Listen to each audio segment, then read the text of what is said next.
એ જાય કેવા જામફળ પસાડ્યા હેઠા જો પોપટ હતો પોપટ ડેલી આવે ને એવા જામફળ ખાઈને વયો જાય છે જો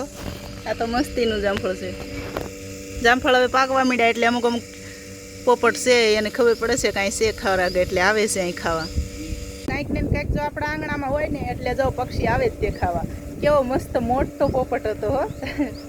કેટલાય જામફળ ડેલી આવી રીતના આવે છે ખાય છે અને વયો જાય છે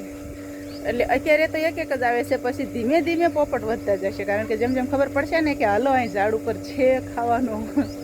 એટલે ધીમે ધીમે ઘણા પોપટ વધતા જશે એક વખત અમે સૂર્યમુખી વાવ્યા હતા ને તૈયાર આમ જ થતું હતું પહેલાં એક આવ્યો પછી બીજો આવ્યો પછી એમ ધીમે ધીમે કરતાં આખા ટોળા આવવા માંડ્યા ને સૂર્યમુખીના બધા બી ખાઈ ગયા સૂર્યમુખી કાંઈ ઘટે ને આ મોટા ભાણું હોય ને મોટું એવડા મોટા થાળીઓ જેવડા થયા હતા